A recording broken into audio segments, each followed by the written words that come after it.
Folks, we are super honored to be presenting to you today. And I think you'll find that at the end of this presentation, hopefully you walk away, obviously better educated. I think Brady is going to tell an amazing story as well. But you'll also find that Edu and our pursuit of it now as a growing and scaling company is incredibly important for us. So I'm really interested to hear feedback and kind of have a lively Q&A session. So again, thank you for joining. My name is Greg, and I am the company's Chief Product Officer here at JumpCloud. We're a Boulder, Colorado-based company that has, over the last 4 years, designed and now have delivered a very progressive directory product, something we refer to as a directory as a service, and that's kind of what we'll dive into today. So speaking of, let's talk a little bit about how your next 45 to 60 minutes will unfold. I want to talk a little bit about the modern IT landscape for Edu. In fact, it's running a very close parallel, and in some cases even more progressive than the normal sort of industry businesses outside of Edu are sort of tracking their IT landscape. So Edu is really taking a progressive stance we're seeing with cloud solutions. We'll talk a bit about that. I will give you an overview of our directory as a service product. Then we're going to talk to NAEA, and that is where Brady will come in and sort of unveil to you his story with JumpCloud and his challenges and what sort of incentivized him to look outside the normal box and look to the cloud for directory services. Lastly, I'm going to demo the product so you can all actually see how this works in terms of cloud-based directory services and integrating with solutions like Max and like G Suite, etc. So you'll see all of that workflow live, and then a Q&A session. So let's kick off and let's talk a bit about something we refer to as the modern IT landscape. And again, we're talking to you as Edu professionals, but a lot of this is in parallel with what we're seeing in other industries, and that could be healthcare, it could be any pick your vertical. And we're seeing a lot of these sort of moves to the cloud. Directory services, as we'll talk about in a few minutes, has been sort of this last vestige of technology that has sort of remained sticky on premise. And again, using the cloud and our highly secure directory as a service, we can sort of help you move to the cloud. But let's talk about your environments first. So what we're seeing is, at large, it's sort of a melting pot of both cutting edge technologies, but also we're seeing folks manage and frankly struggle with a lot of legacy infrastructure and various applications, for example, that aren't ready to be moved to the cloud. Finally, you are faced with some of the most strict budget restrictions that we see across all verticals, so we are very sensitive to that.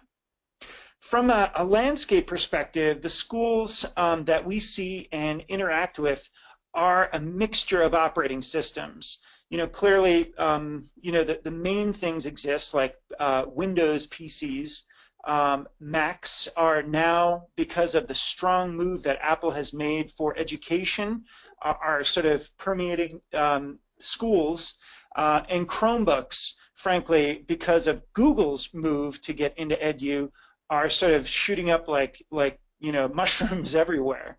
Lastly, BYOD, meaning the devices that either students or faculty bring in that are not supplied by the school, and frankly are sort of brought in on your own, still need to connect to various services in a secure manner. One last thing, and I speak from direct experience here, the Boulder Valley School District here in Boulder, Colorado, is also taking a fairly interesting and aggressive stance with Ubuntu, a Linux variant. My kid brings home his Ubuntu sort of Chromebook-like device every day. So we're seeing Linux now sort of start to penetrate the classroom. From a cloud perspective, the services like obviously G Suite and in a limited sense Office 365 are sort of very popular. Again, I'll speak a lot about the BVSD, Boulder Valley School District, and that is, far and wide a Google, sort of school district, but, by every definition.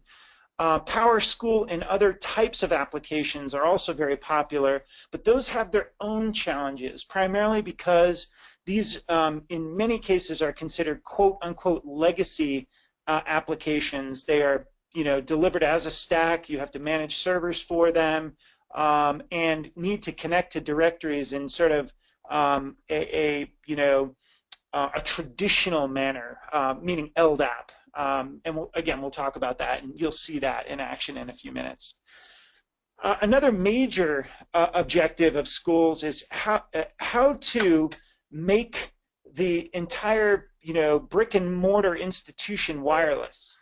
And there's no variance here in schools as we see in other industry verticals in terms of office infrastructure, including ours. And you're watching, fairly radical moves made to remove any Ethernet where possible. So everything's being driven from, Ruckus or, Cisco Meraki endpoints, WAPs that, are, distributed all throughout the schools.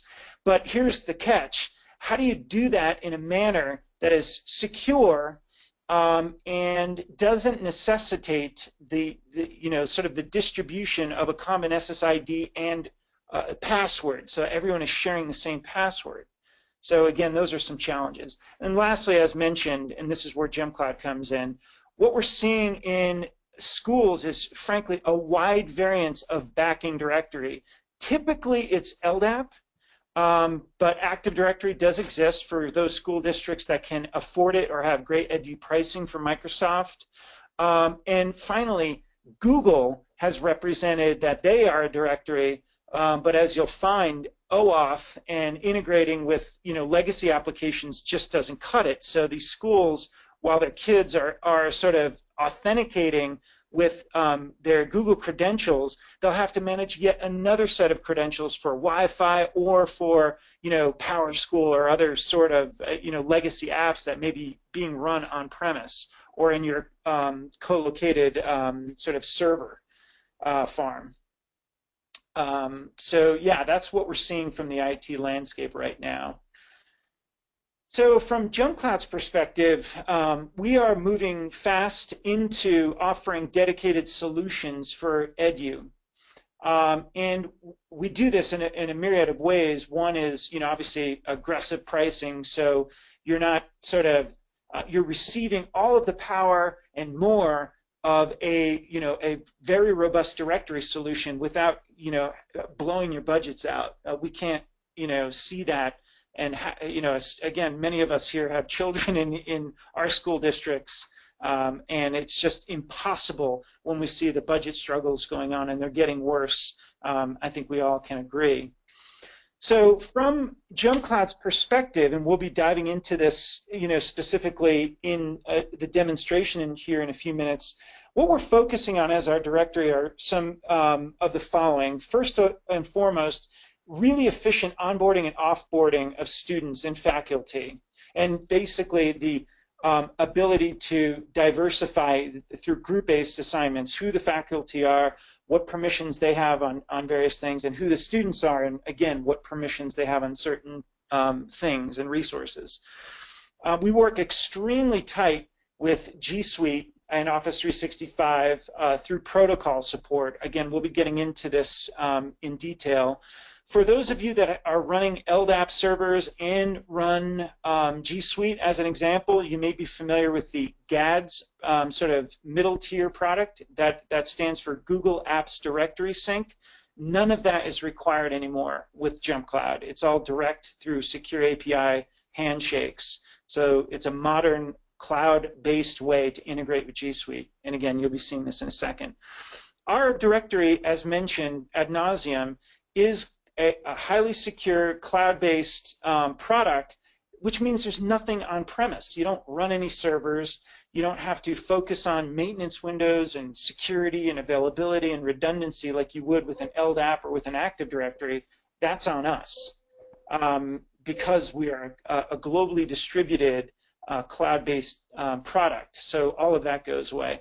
And the final point, as mentioned, our directory was designed from day one to be agnostic to resources, meaning we're not married to any stack. We don't, Microsoft Windows and Mac and Linux are all first-class citizens. We want to not sort of dictate your choices, but give you a lot of flexibility. For example, many of you may want to start exploring with some of these Ubuntu laptops and see if those are more efficient for you and more cost-effective. So how would you integrate that with Google or, frankly, Active Directory? Extremely hard to do. So again, we're here to be agnostic to resources and provide as many protocol endpoints to allow you to choose the resources that are best for you and still have them glued to a progressive directory. So when we look at our directory service, we can break it down into the sort of management and oversight of three distinct object types. One are systems, and we've talked about this, Mac, Windows, and Linux. And we'll get into the details here in a second on each of these three sort of areas. The second are applications, and we effectively do this through protocols, SAML for web-based apps or Ldap for other sort of traditional or legacy products, so to speak. And finally, networks through our Radius as a service infrastructure, connecting you to VPN. Probably less, you're less concerned with VPN, but more with wireless access points that are running up and down the hallways of and classrooms of your schools. And again, we'll be showing you this in a few minutes. When we start focusing on the epicenter of the product, our directory is authoritative. It is considered the source of truth by the organizations that use us, like your schools. We also focus on the ownership of the identities that get provisioned to G Suite and Office 365. So as an example, G Suite, through our API, will have brand new student accounts driven to it from the JumpCloud directory. You onboard the you onboard the student with JumpCloud and then provision them when you're ready to their G Suite account. Finally, we make it so that the student can be in charge of their passwords if you choose to manage the product like this, meaning the student can go to their web-based portal at any time or even from their phone using one of their browsers on the phone, Safari or Chrome as an example, on their iOS or Android device and reset their passwords if you choose to have them responsible for that. When we talk about our cross-platform system management, again, you now know we're cross-OS, Linux, Mac, and Windows, but it's the things that we do to the operating system that I think you'll find interesting. So the first is local account provisioning. What this means is, assume you have, let's say, iMacs, fleets of iMacs like our Boulder Valley School District has. And from the JumpCloud console, you'll be able to distribute via groups to specific machines or all machines user accounts for these kids, for these students. So what this enables you to do is have local authentication, or if they are on laptops, even offline authentication. If they are somewhere where they need to have local resources and aren't connected to the internet, they'll be able to do that. The second is command execution. So from a management capability, you as IT administrators overseeing these systems can deploy scripts to each and every one of these machines on an ad hoc or even scheduled basis. So think of our process for managing systems is not like a mobile device management type of product, but more or a remote desktop product, but more the ability to execute code against those machines when and if you need it. We also have the ability to log system events, like what students had logged in when, if you are choosing to run sort of an audit log on these kinds of things, we're able to do that. And finally, probably less for our K through 12 or even higher education customer base, we do offer multi-factor authentication across these endpoints too. If you have specific machines, as an example, that require extra security, you can use a second factor of authentication in addition to the JumpCloud password to authenticate to the machine. From an application standpoint, we cover roughly now about 140 or so SaaS-based applications.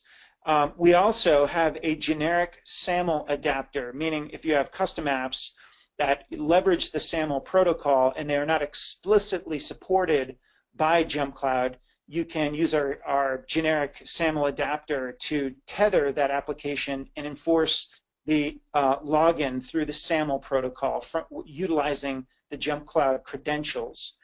But in addition to SAML, we also have Ldap, as mentioned, and this is extremely popular for our educational customer base who have various applications that need to authenticate with the directory store. So our directory smells, tastes, and feels just like an Ldap to those types of applications. You'll be seeing this in the demonstration in just a few minutes. Finally, networks. I mentioned this, but I really want to reinforce this. For organizations that are really pressing hard on a wireless infrastructure and sort of instituting and basically building in wireless access points through your school, our product offers a radius as a service feature. What this means is if you want to use a radius backing to your wireless access points so you're getting better security, and in doing so, utilizing the student's credentials to log into the wireless access points, you can effectively configure all of those wireless access points to your radius servers managed in JumpCloud. You'll be seeing this in the UI in the demo in just a second. But this is radically cool for our user base who want this level of sophistication with no overhead of managing the infrastructure and being able to effectively create groups of students or groups of faculty that can hit specific radius servers, all of which is capable, and you just point the wireless access points to the correct radius server. So now what I want to do is sort of shut my trap, and before we get into some demonstrations, I want to introduce Brady Malloy, who's a network technician at NWAEA, and we have some amazing stories to tell between us. Brady has found some significant success utilizing the JumpCloud product, so much so that he was willing to work with us on a case study of his experience and prior to JumpCloud, and then instituting JumpCloud and sort of the net gains that were made there. So with that, I would like to introduce Mr. Malloy, and everyone say hi to Brady. Hi, Brady. Brady? Hello. Hello, Brady. So Brady, what we're thinking is this, and we're going to prompt you with some questions, and you're seeing these on screen right now, and we want to hear sort of like a before JumpCloud and an after JumpCloud kind of experience. So let's start with the softballs here. Before JumpCloud, give us a little taste of what your infrastructure was like at your organization. Yeah, previously we used Active Directory as our core directory, but we also started getting into Google Apps. All of our users have Office 365 accounts. So what we were running into was that users never really knew which user credentials they needed to log into specific things. So that became a pretty big problem because we were always getting support calls on that. I didn't even realize that you were using Office 365, so you are like the mother of all test cases for us, which is awesome. What about the endpoint sort of OSs that you have at the organization? What are you utilizing there? Yeah, we're about 95% Mac. We've got maybe 40 Chromebooks, and we're down to about 25 Windows machines. Got So, it. And is Microsoft sort of quote unquote leaving the building? yeah, that's the goal. Got it. Got it. And from a Chromebook perspective, are those authing through the JumpCloud managed Google accounts? They are now, yes. Awesome. Okay, that was something I wanted to stress. In fact, I tried to geek out a bit and get a Chromebook OS on my VirtualBox so I could show you how that works, but it was such a pig, it didn't really work right in VirtualBox, so I can't really demo that today. And before JumpCloud, things, there were elements that worked well. What was working well for you? Honestly, not a lot when it came to directory, because being 95% Mac, Active Directory just kind of became a sideshow for us. Right. It wasn't used for much, and it was just something that required a lot of my attention for no purpose really. And were they Mac laptops or iMacs? Both. Both. Okay. And were they authing against Active Directory, or did you have to independently sort of authenticate them or manage the accounts? No, they were just locally managed accounts. They were not bound to Active Directory at all. I got it. And so, literally, as we like to say, they were managed by walking around, so to speak. Did you have to visit the machines physically, or were you using it in order to modify accounts, or were you using any other software to remotely manage them? Well, it was all hands-on maintenance. So yeah, there were lots of trips out to school districts or other sites of ours to work on those devices. Got it. So even though I'm all about getting up and moving around during your workday, I think you'll find the remote sort of capabilities that you'll be seeing in JumpCloud in a second will help you stay focused on the big problems and less on, oh man, I got to take the car ride down to XYZ school and go and add a user account. And lastly, in addition to, you mentioned just sort of disparate passwords and accounts being used on the various kind of resource endpoints, machines, Office 365, G Suite, et cetera. Any other challenges that was, really, sort of bugging you? Well, from an administrative standpoint, if a new user came on or we had a user retire, we had to jump into all these various different management portals to delete those users or add new users. And now with JumpCloud, we add them in JumpCloud. JumpCloud pushes it to Google, pushes it to Office 365. Now you've got that user in all three services with the same password. Got it. Awesome. Or something as simple as a teacher gets married and has to change her last name. Jump into Cloud, overwrite that last name. It changes her email address. It changes her username. That is something that I will show in just a few minutes. That's cool to hear. So now we're getting into the area, I just switched slides into sort of the post JumpCloud implementation, and you talked a little bit about this, but what's the infrastructure like now? Are there any domain controllers left? Is there anything that they are servicing, or are they sunset? Previously, we had 7 domain controllers, and I've decommissioned all but 2 of them. And the only reason I'm keeping those alive are for my Windows servers and an RDS server that still requires Active Directory. I got it. I haven't found a way around that yet. Is that primarily due to specific attributes it's requiring? Yep. Yeah. Yep. The RDS still requires it. So I've only got about 12 users that access that RDS server. So they're the only 12 users that rely on AD for anything now.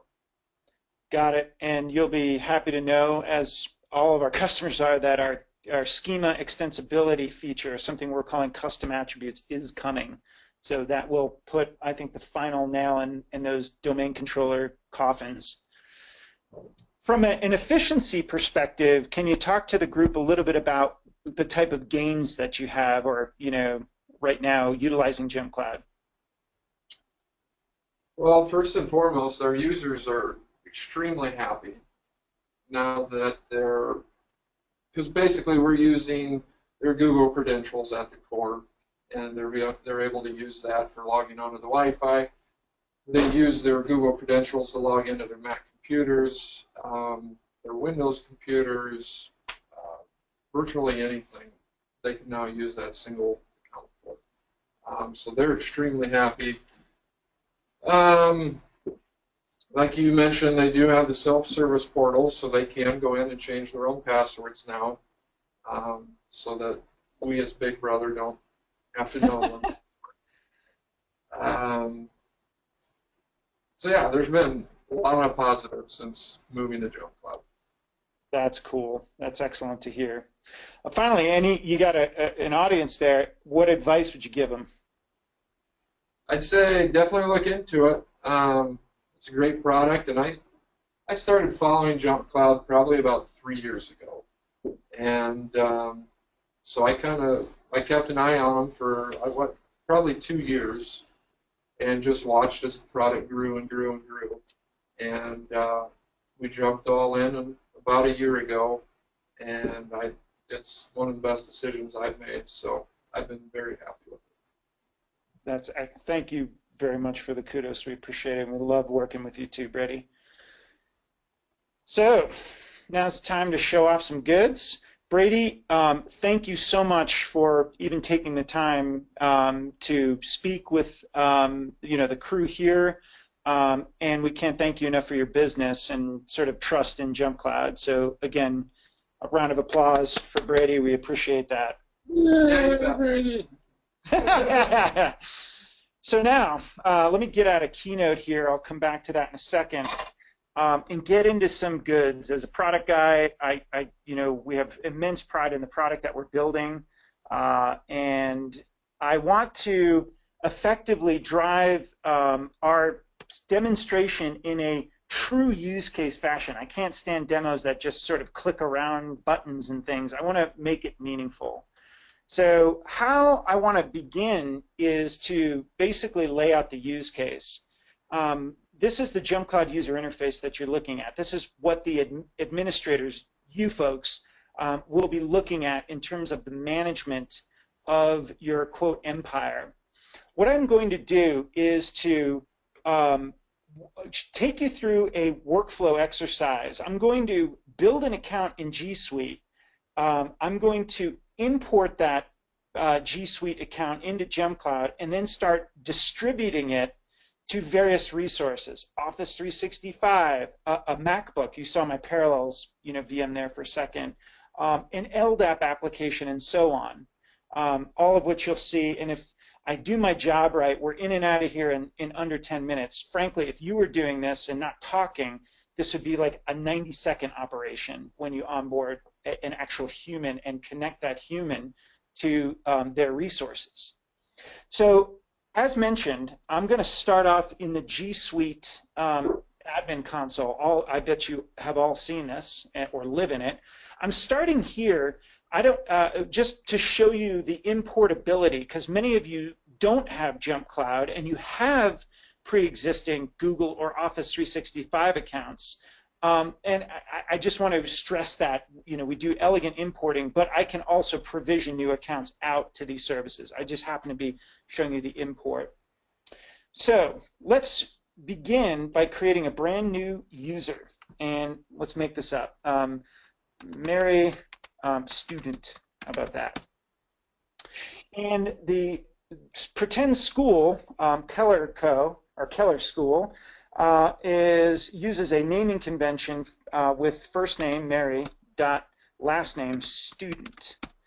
And Demo JumpCloud is our own actual production demonstration domain. We're actually paying Google for this, although I talked to the Google team yesterday, and I think we're going to get hooked up on a free account, thank God, because we do a lot of $5 account provisions. So let me create Mary. Great. I'm not going to send Mary an email because JumpCloud is really going to take over the account management here. And as an admin, when I go into Mary's account here, where are you, Mary? Mary student. I also am not going to have G Suite manage the password. JumpCloud obviously is going to manage that password, and I'm not going to require Mary to reset her password on her next Google login, again, because JumpCloud is going to be doing all that for her, right? So let me save that setting, and great, I've got Mary, she's active, we can get out of G Suite. So let me jump now into the JumpCloud admin portal. You'll see here that JumpCloud very simply manages user objects, system objects, including that local MAC. This is that MAC parallels box that you were seeing, and it's reporting back through the internet. This machine could be in Iowa while I'm here in Boulder. It doesn't matter where it lives. I'll talk about systems in a second so you know how we manage them. Tags, which is a grouping mechanism, sort of similar to an Active Directory security group or an Ldap group of names. I mentioned applications before. We offer roughly 140 so applications that utilize the SAML protocol, but again, we'll be talking about Ldap a lot, so you can see how that works. And finally, directories. Directories are, JumpCloud acting as the backing directory for G Suite or Office 365. As mentioned, commands gives you the ability to execute scripts against machines no matter where they are. And that could be for the installation of software or running maintenance jobs, no matter what. If you can execute PowerShell, Shell, or Bash, you can fire that off from the console and hit those machines wherever they live. As mentioned, Radius servers, you very simply put can build Radius servers. We then, once created, effectively spin them up all around the globe, no matter where you are, and do all of that in an automated fashion. You just configure things to hit your Radius servers that we're managing for you. And from a security perspective, finally, you can set as easy or as complicated passwords as you choose to model them with the product. So JumpCloud will manage your password complexity and rotation settings, also enabling you to sort of have brute force, attempts on machines and other endpoints locked out. If you ever have an issue of security concerns, you can manage that here as well. So now, back to the demo. We've got that G Suite account built. I'll go into directories and into G Suite, and now let me import Mary, all right? So how did that occur? We have a direct persisted connection using an OAuth service account so that we effectively can securely get into the corpus of the G Suite directory and bring in these accounts. Let me find Mary. I can import all or just individuals. Like in this case, I'm just going to import this one Mary student, and now I'm going to import her, and bam, that quickly, and we have success, and we brought Mary in to the user directory. Now let's go take a look at her. So let me look up student. Okay, here is Mary's account, and you'll note that when we imported the user account, effectively what we did is we replicated the identity, but we haven't made any changes yet. And we do this so you as IT admins have complete control over when you choose to first educate your student base and your faculty base that there's a new directory and how they're going to change their passwords, so you educate them. And then once that's done, then you can take control of the account, which I will do here.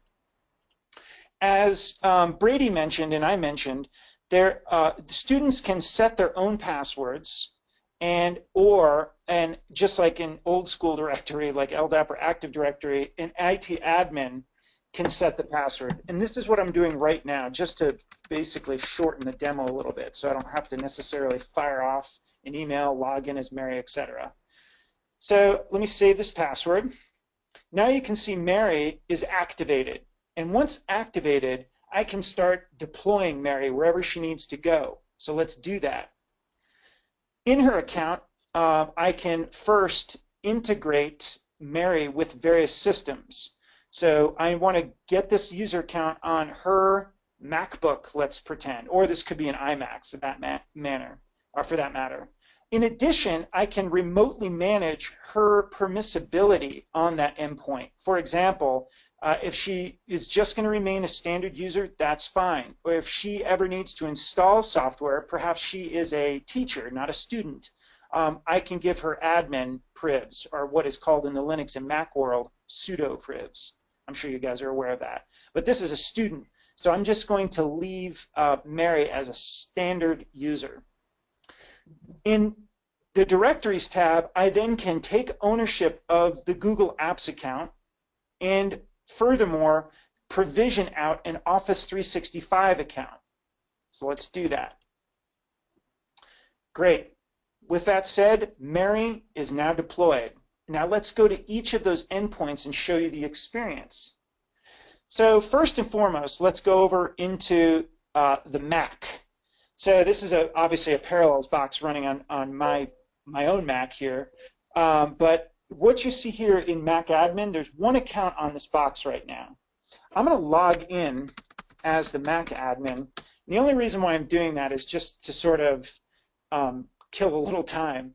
Now let me explain what's going on in the background. Quite literally, we have an agent that is deployed to each of these machines, and the agent is speaking to JumpCloud through outbound port 443, and it's every 60 seconds looking for instructions. Some of those instructions may be, ooh, do I have a new user account to add to me? Or do I have to change a password? Or do I have a shell script to run? So the agent is looking for those instructions. By now, the agent has already found the Mary student user account, and if I log out of the administrator, you will see there is Mary student. Let's log in as Mary. So what I'm doing here is using the JumpCloud password. We have downloaded a secure password hash. You should note that JumpCloud never stores or manages clear text passwords in any way. We deal in highly encrypted SHA-512 and better password hashes. So now you can see this user account, Mary Student, has never been on this Mac before, and I know you're all familiar with this exercise. This is just a new account getting added to the machine. So that quickly, and even remotely, we now have Mary accessing this machine. So if a new student, is added to like late in the year, Brady doesn't need to get out of his seat, go to the machine, and add the user through the local user account system. In fact, let's go take a look at that. Users, let's go into users. And you see here, Mary Student is a local user account. So Brady literally can do this all through the JumpCloud console, and just, if that iMac or that laptop is on, that user account will deploy to it. Or if it's off, the moment that the machine is turned on and the agent wakes up, we will collect that new user information and deploy it then. Another way of saying this is, our stuff works even if the machine is not connected to the internet, which is a good thing. Meaning, if your service provider, Comcast or whomever that is delivering the T1 to your buildings goes out, your students can still access these Macs or Windows machines. Obviously, Chromebook is a little different because of its persistent internet connection, but it will use the G Suite credentials once it's online. So that's Mac. Now, what about Office 365 or G Suite for that matter? So in the case of G Suite, let's log in. I have, here's just a Firefox browser. This could be any browser, Chrome or Safari or whatever. Let's log in. So here's mary.student at demojumpcloud.com. Next, this is the JumpCloud password. Whoops. Let me just send a new password hash down. Forgot to do that.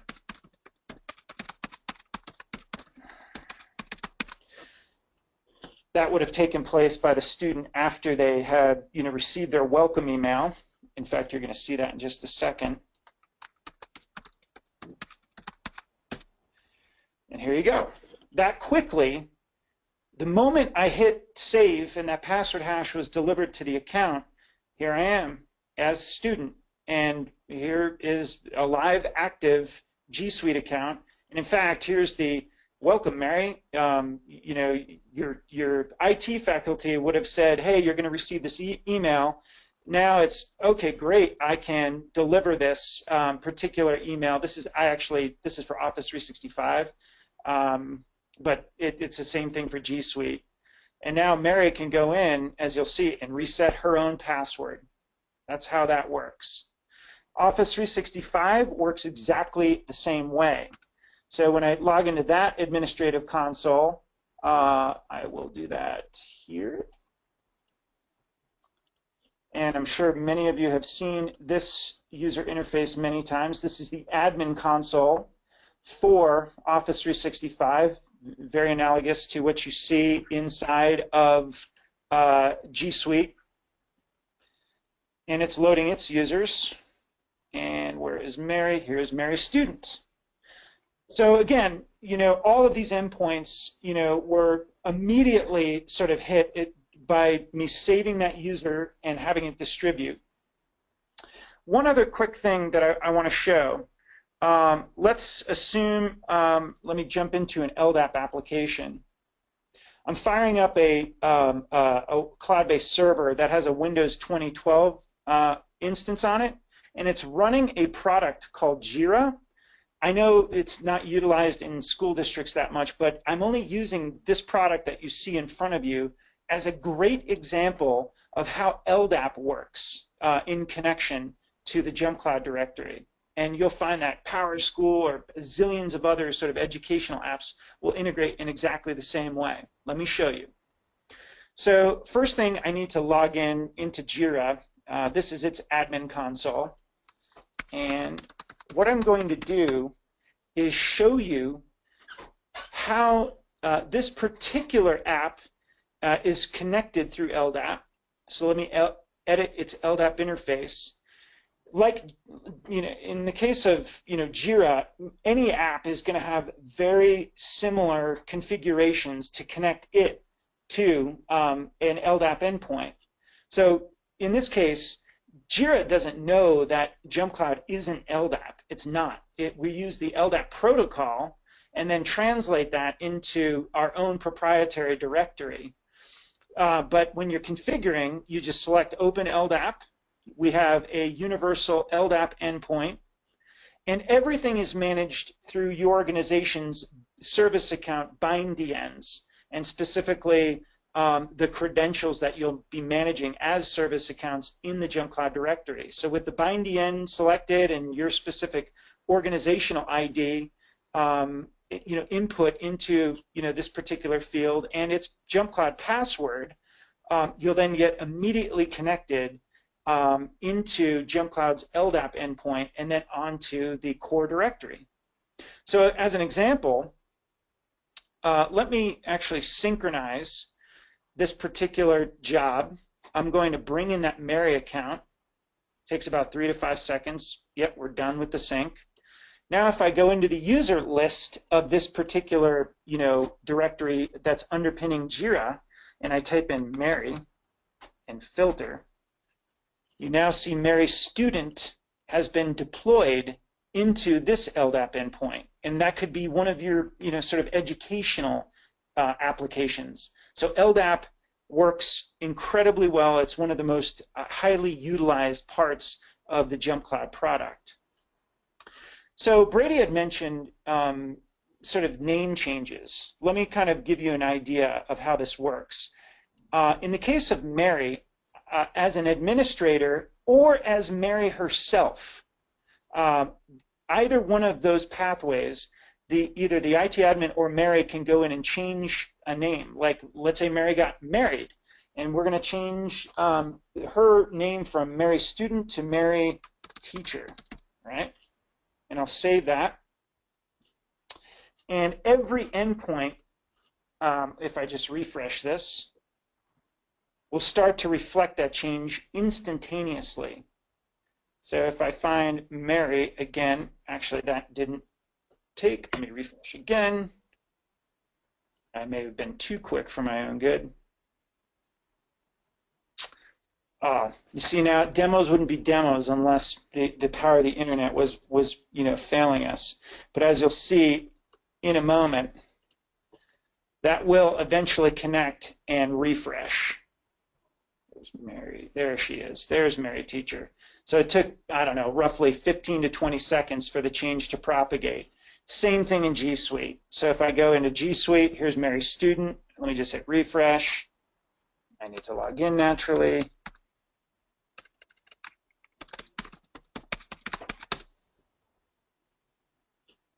And you'll see that in the list of users, Mary will also be updated to teacher. Her user account on her machine will also be updated. So you get the idea. Here's Mary Teacher now updated in that account. So let me just finish by saying, I think, again, if I were a real IT admin and not flapping my lips so much, you would have had this job of onboarding Mary and even changing her information done in 60 to 90 seconds and deployed to all of those resources. I just wanted to belabor how each and every one of these endpoints actually worked. So with that said, I want to now effectively bring us into our Q&A section of our presentation. And again, thanking you for the time to sort of show off the goods. Thanks, Greg. Hey, I had a question, just kind of kick things off. Mary Student became Mary Teacher. I noticed her email didn't change. What do I have to do to get that email to change? Yeah, do I have to go to Google proper, or is that a setting that... No, in fact, I could, here, let me just escape out of here.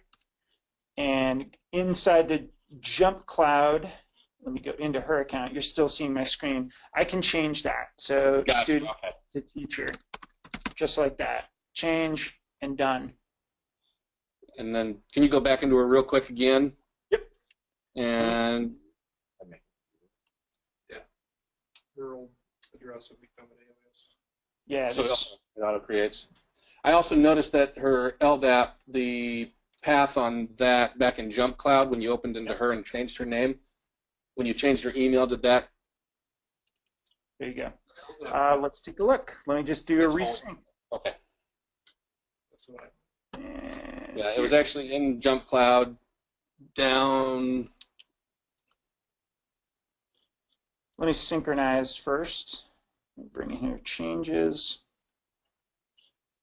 users, Mary Teacher. So everything's been updated in Ldap. I think he's talking about the Ldap, the path, the binding path in JumpCloud. Even if you change the name, I think that path still remains the same. Are you talking about the configuration, like the binding path? Yes. I got it. Okay, let me show you that and go into a little bit more detail. So right here, this basically the string that's being utilized here. The key element here is we are not using email. We're using username in this case. So we're using UID as the username. If I go into JumpCloud and show you that live, here, let me search for Ldap. This guy right here, this is my live, this is my service account, right? And that's what you're seeing. Got it? Right.